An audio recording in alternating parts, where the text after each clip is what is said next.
Les années 2000 connurent la cuisine moléculaire. Et si l'avenir était à la cuisine nucléaire? Une petite pincée de poudre d'uranium dans votre eau, et celle-ci serait instantanément prête à accueillir vos pâtes. Car c'est déjà ce qui se passe un petit peu dans un réacteur nucléaire, où cette poudre d'uranium est enfermée dans des tubes de plusieurs mètres de haut, plongée dans de l'eau chauffée à son contact. Cette chaleur emmagasinée permettra de faire tourner des turbines et ainsi produire de l'électricité. Cela est le fonctionnement normal d'une centrale nucléaire.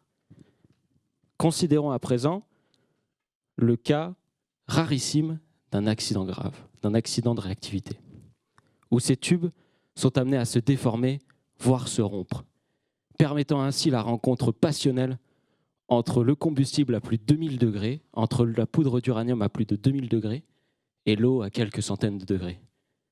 Cette rencontre provoquera ce que l'on appelle un choc thermique entre un solide extrêmement chaud et un liquide bien plus froid. Mais pour bien comprendre ce qu'est un choc thermique, considérons un cas de la vie de tous les jours. Imaginons que ce soir vous rentriez chez vous et décidiez de vous faire un plat de pâtes. Vous prenez alors une casserole, y mettez de l'eau, du sel, la mettez sur le gaz, tournez le bouton du gaz et là, au moment où vous tournez le bouton du gaz, le fond de la casserole devient rouge instantanément. En moins d'une seconde, en moins d'un battement de paupières, il atteint plus de 1000 degrés. Comment l'eau va-t-elle réagir? Va-t-elle se transformer en vapeur entièrement et donc ruiner toute idée de pâte? Va-t-elle être éjectée de la casserole et sortir plus vite de cette dernière qu'un Français ne sort de Roland-Garros? Comment l'eau va-t-elle réagir?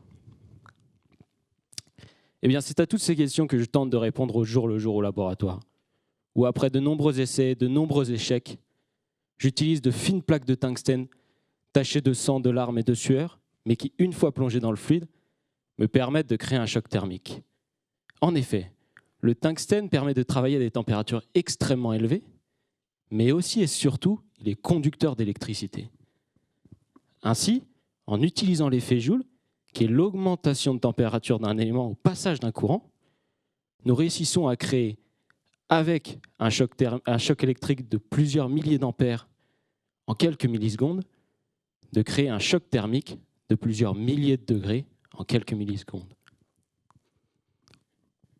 Ensuite, la réaction du fluide est observée grâce à des capteurs de pression et une caméra rapide placée devant de petits hublots.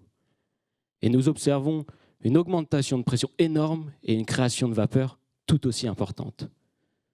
Et finalement conclure, ceci nous permettra finalement de conclure sur la réaction du fluide au contact avec l'uranium, mais aussi et surtout sur les possibilités économiques de la cuisson à l'uranium. Je vous remercie.